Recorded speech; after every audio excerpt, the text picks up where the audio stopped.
Dahil sa utang, tuluyang nawasak ang kinabukasan ng dalawang OFW sa Hong Kong. Hindi lamang pamilya ang naapektuhan, kundi pati mga buhay na walang kinalaman sa kanilang alitan. Nagsimula ang lahat sa isang simpleng pagkakaibigan na nauhi sa pangungutang. Isang karaniwang eksena sa buhay ng mga OFW na nagkakilala tuwing day off. Ngulit habang tumatagal, ang pangungutang ay naging pabigat. Isang Pinay ang patuloy na nangangako ng bayad, ngulit laging may dahilan kung bakit hindi niya ito natutupad. Linggo-linggo, buwan-buwan, paulit-ulit ang mga pangakong napapako. Unti-unting napalitan ng galit at sama ng loob ang pasensya ng nagpautang. Isang araw, hindi na kinaya ng isang Pinay ang bigat ng emosyon, ang pagod, galit, at pakiramdam na siya ay niluloko at binabaliwala. Sa tindi ng damdamin, pinasok niya ang kwarto ng Pinay na may utang. Doon, sa isang sandaling nawalan siya ng kontrol sa sarili, naganap ang krimen. Ilang linggo ang lumipas bago nabunyag ang katotohanan. Patay na pala ang Pinay na may utang. Ang katahimikan ay napalitan ng pagkabigla, takot at matinding pagsisisi. Isang buhay ang nawala at isa pang buhay ang tuluyang nasira kasama ang mga pamilyang naiwan sa Pilipinas. Tuwing linggo, ang Hong Kong ay tila nagbabagong anyo. Mula sa pagiging isang mabilis at abalang sentro ng komersyo, nagiging makulay at maingay ito dahil sa libu-libong mga Pilipinang domestic helpers na nagtitipon-tipon sa kanilang kaisa-isang araw ng pahinga. Sa ilalim ng mga matatayog na gusali at sa gitna ng usok ng mga sasakyan, matatagpuan ang mga latag sa Victoria Park at Central, mga karton na nagsisilbing banig, mga pagkaing Pinoy na pinagsaluhan, at ang walang katapusang tawanan at kwentuhan. Dito unang nagkakilala sina Elena at Mercy. Si Elena ay 8 taon na sa Hong Kong. Tahimik siya, matipid, at ang tanging pangarap ay matapos ang pag-aaral ng kanyang 2 anak sa Pangasinan. Siya ang tipo ng OFW na hindi bumibili ng bagong damit o sapatos. Ang bawat dolyar ay iniipon para sa darating na kinabukasan. Sa kabilang banda, si Mercy naman ay 3 taon pa lamang sa HK. Siya ay masayahin, palakaibigan at mahilig sa mga branded na gamit. Sa mga mata ng mga kasamahan, si Mercy ang sosyal na OFW. Laging bago ang iPhone, laging nakapustura tuwing day off, at madalas makita sa mga mamahaling kainan sa Chim Sha Tsui. "Uy Elena, tikman mo itong dala kong pansit. Galing pa ito sa Lucky Plaza." Bati ni Mercy isang mainit na hapon ng linggo habang sila ay nakaupo sa tapat ng estatwa ni Queen Victoria. Napangiti si Elena. "Salamat Mercy, ang sipag mo namang magluto o bumili. Ako, tinapay lang at kape, sapat na. Minsan lang naman ang day off, te. Dapat i-enjoy natin ang pinagpaguran natin," sagot ni Mercy habang kumukuha ng selfie gamit ang kanyang mamahaling phone. Doon nagsimula ang kanilang pagkakaibigan. Si Elena ang naging ate ni Mercy, ang tagapakinig sa mga kwento nito tungkol sa kanyang pamilya sa Davao at sa kanyang mga pangarap na yumaman ng mabilis. Lumipas ang mga buwan. Naging mag-best friend ang dalawa. Kapag may sakit si Elena, si Mercy ang nagdadala ng gamot sa boarding house nito sa Causeway Bay tuwing gabi. Kapag naman kapos si Mercy, si Elena ang laging handang magpautang ng maliit na halaga. Ngunit, ang maliit na halaga ay unti-unting lumaki. Isang gabi ng Sabado, tumawag si Mercy kay Elena. Humihikbi ito. "Ate Elena, kailangan ko ng tulong. Ang nanay ko sa probinsya, kailangang operahan sa gallstones. Wala akong maipabala dahil na-scam ako sa sinalihan kong paluwagan." Dahil sa sobrang tiwala at awa, hindi nagdalawang isip si Elena. Ibinigay niya ang 15,000 Hong Kong dollars o HKD na inipon niya para sa tuition ng kanyang panganay na magkokolehiyo na sa susunod na buwan. "Ibalik mo sana ito bago matapos ang buwan, Mercy. Alam mong kailangan ito ng anak ko," pakiusap ni Elena. "Pangako ate, sa susunod na sahod babayaran kita ng buo. Utang na loob ko sa iyo ang buhay ng nanay ko," sagot ni Mercy. Lumipas ang 1 buwan, ngulit walang bayad na dumating. Hindi rin nagpapakita si Mercy sa kanilang karaniwang tagpuan sa Victoria Park. Kapag tinatawagan ni Elena, laging busy o hindi sinasagot ang tawag. Isang linggo, dahil sa sobrang pag-aalala, pinuntahan ni Elena ang lugar kung saan madalas tumambay ang grupo ni Mercy sa Central, malapit sa Worldwide House. Doon, nakita niya si Mercy na masayang nakikipag-inuman at may hawak na bagong designer bag, isang mamahaling brand na alam ni Elena na nagkakahalaga ng libu-libong dolyar. Nanginig ang kalamnan ni Elena. Lumapit siya sa kaibigan. "Mercy, kailangan nating mag-usap," malamig na sabi ni Elena. Nagulat si Mercy ngunit mabilis ding nagbago ang mukha nito at naging mataray. "Ate, hindi ba pwedeng bukas na? Nag-i-enjoy kami rito." "Isang buwan na ang nakalipas, Mercy. Ang tuition ng anak ko, deadline na sa Martes. Nasaan ang pera?" Binalingan ni Mercy ang kanyang mga kaibigan at tumawa ng pilit. "Grabe naman itong si Ate Elena. Parang 15K lang. Parang hindi tayo magkaibigan. Darating din yan. Nag-delay lang ang remittance ko." Umuwing luhan si Elena. Doon niya nalaman mula sa ibang mga kasamahan na wala namang sakit ang nanay ni Mercy.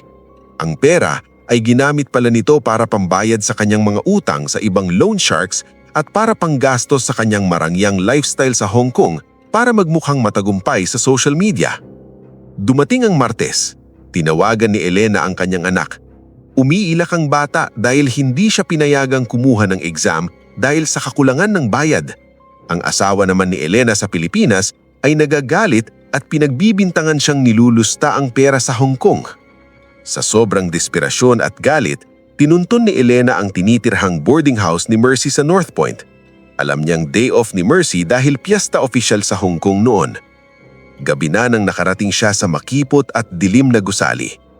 Sa loob ng maliit na silid na hinahati-hati lamang ng mga kortinas at plywood, hinarap ni Elena si Mercy. "Ibigay mo sa akin ang pera ko, Mercy. Ngayon din," sigaw ni Elena. "Wala nga akong pera. Ano ba? Kulit mo rin no? Isusumbong kita sa amo ko na nanggugulo ka rito." Bulyaw ni Mercy pabalik. Nagpambuno ang dalawa. Sa gitna ng sigawan, itinulak ni Mercy si Elena. Tumama ang ulo ni Elena sa kanto ng isang cabinet. Nahilo siya, ngunit ang galit sa kanyang puso ay mas matindi kaysa sa sakit. Nakakita siya ng gunting sa ibabaw ng lamesa, isang gunting na ginagamit ni Mercy sa paggawa ng kanyang mga handicrafts. Sa isang iglap, nawala ang rason ni Elena. Ang 8 taon ng pagtitiis, ang pangarap para sa kanyang anak at ang pagtatraidor ng kaibigan ay tila sumabog sa kanyang isipan. Sununggaban niya si Mercy. Nagkaroon ng matinding pisikal na labanan. Sa dilim ng maliit na silid, narinig ang isang mahabang hiyaw. Ang matalas na dulo ng gunting ay bumaon sa leeg ni Mercy. Nang bumagsak si Mercy sa sahig, doon lamang natauhan si Elena. Ang dugo ay mabilis na kumalat sa maruming carpet. Ang mga mata ni Mercy ay nakatitig sa kisame. Unti-unting nawawalan ng buhay. Nang huminto ang paggalaw ni Mercy at tuluyan ng mawalan ng buhay, ang katahimikan sa loob ng maliit na silid sa North Point ay naging kasing bigat ng isang bundok. Ang tanging naririnig ni Elena ay sarili niyang hingal at ang mabilis na tibok ng kanyang puso na tila gustong kumawala sa kanyang dibdib. "Anong nagawa ko?" bulong niya sa dilim. Ngunit sa halip na sumuko, ang takot sa kanyang puso ay napalitan ng isang desperadong instingto na mabuhay at hindi makulong. Alam niyang kapag nahuli siya, tapos na ang pangarap ng kanyang mga anak. Sa isang iglap, nagbago ang anyo ni Elena mula sa isang mapagmahal na ina tungo sa isang malamig na kriminal. Nagkataon na ang tinutuluyan nilang boarding house ay isang lumang village house sa liblib na bahagi ng Yonlong sa New Territories. Ang likod ng bahay ay may maliit at napabayaan ng garden na napapaligiran ng matataas na talahib at bakod. Dahil gabi na at walang ibang tao sa bahay, dahil ang karamihan sa mga kasamahan nila ay nasa kani-kanilang day off o nasa simbahan, naisipan ni Elena ang isang mabalasik na plano. Gamit ang isang lumang kumot, binalot niya ang katawan ni Mercy. Buong lakas niya itong kinaladkad palabas ng pinto, patungo sa madilim na garden. Ang bawat kaluskos ng dahon ay tila boses na sumisigaw ng kanyang pangalan. Gamit ang isang kalawanging pala na nakasandal sa pader, nagsimulang maghukay si Elena. Sa ilalim ng liwanag ng buwan, sa gitna ng pawis, dugo at luha, naghukay siya ng malalim. Ang bawat baon ng pala sa lupa ay tila baon din sa kanyang sariling kaluluwa. Nang malalim na ang hukay, inihulog niya ang bangkay ni Mercy. "Patawarin mo ako, Mercy. Pero kailangan kong ituloy ang buhay ko para sa mga anak ko." Mahinang sabi ni Elena habang tinatabunan ng lupa ang kaibigan. Pagkatapos ng ilang oras, mukhang normal na ulit ang garden. Tinakpan niya ang bahaging iyon ng mga tuyong dahon at ilang lumang pasong walang laman. Bumalik siya sa loob, linisin ang bawat patak ng dugo gamit ang bleach at itinapon ang gunting sa isang malayong basurahan sa MTR station. Lumipas ang mga araw, linggo at buwan. Nagpatuloy ang buhay ni Elena sa Hong Kong na tila walang nangyari. Kapag nagtatanong ang mga kaibigan nila kung nasaan si Mercy, ang laging sagot ni Elena ay, "Umuwi na yata sa Pilipinas nang hindi nagpapaalam dahil sa dami ng utang." Dahil kilala si Mercy sa pagiging baon sa utang, naniwala ang lahat. Inakala nila na tumakas lang ito para iwasan ng mga taong pinagkakautangan nito. Maging ang pamilya ni Mercy sa Davao ay nakatanggap ng mga mensahe mula sa kanyang Facebook account. Mga mensaheng ipinadadala ni Elena gamit ang ninakaw na cellphone ni Mercy bago niya ito tuluyang sirain at itapon sa dagat. "Ma, nagtatago muna ako. Maraming naghahanap sa akin dito. Huwag kayong mag-alala. Magpapadala ako kapag nakaluwag na." Ang huling mensaheng ginawa ni Elena para linlangin ng mga ito. Ngulit sa likod ng huwad na katahimikan, unti-unting kinakain ng konsensya si Elena. Tuwing gabi, naririnig niya ang boses ni Mercy.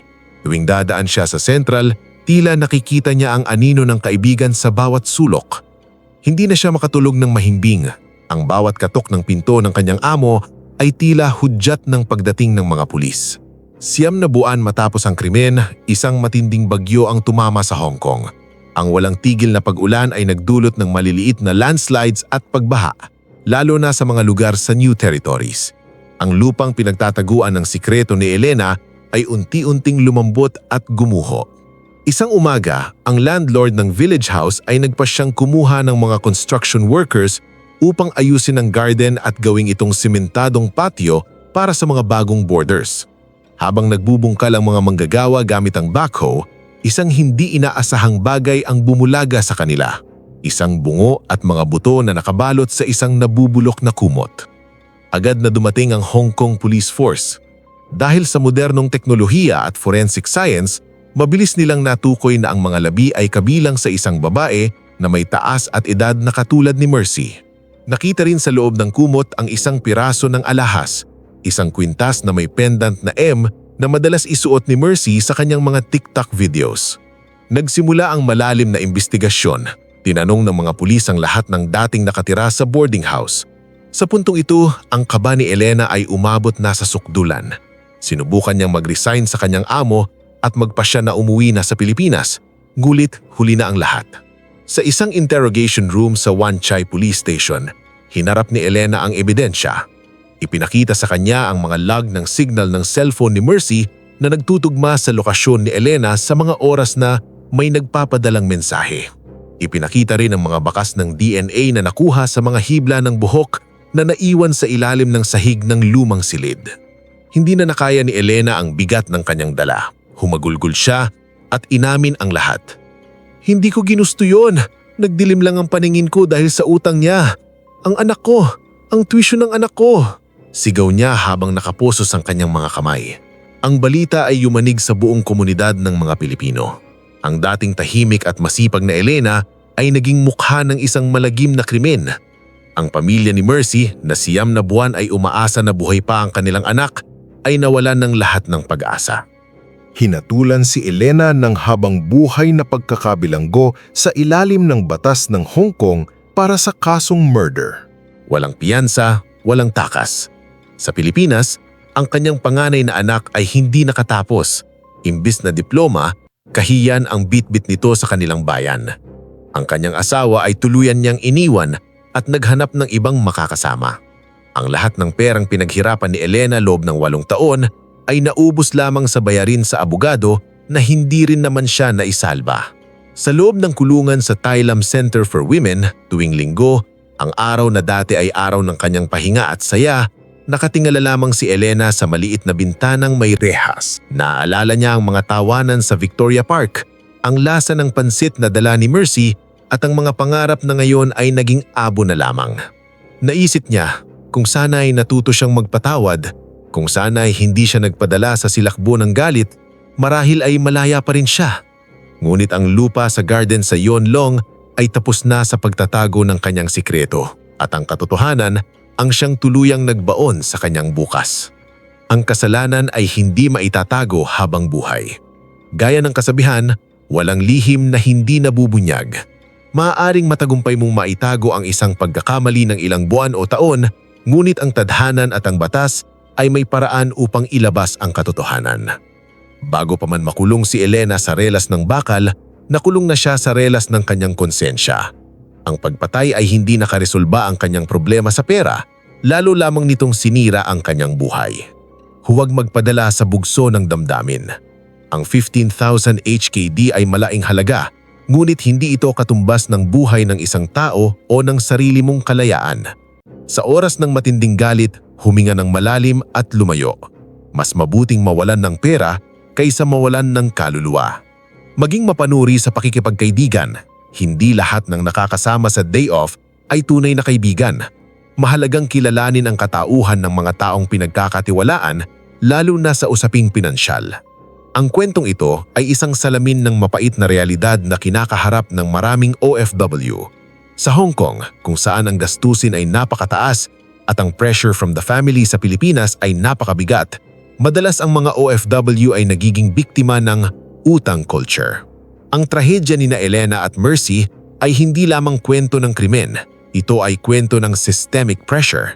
Maraming OFW ang napipilit na magpautang dahil sa hiya o pakikisama, habang ang iba ay nalululong sa luha para lamang maibsan ang lungkot ng pangungulila sa pamilya. Sa aking opinyon, mahalagang magkaroon ng mas malalim na financial literacy at emotional support programs para sa mga OFW. Hindi sapat na marunong silang mag-ipon, kailangan din nilang matutong magsabi ng hindi nang walang halong panunumbat o hiya. Ang pera ay kasangkapan lamang para sa mas magandang buhay. Ngulit kapag hinayaan nating ito ang maghari sa ating emosyon, maaaring maging mitya ng ating sariling kapahamakan.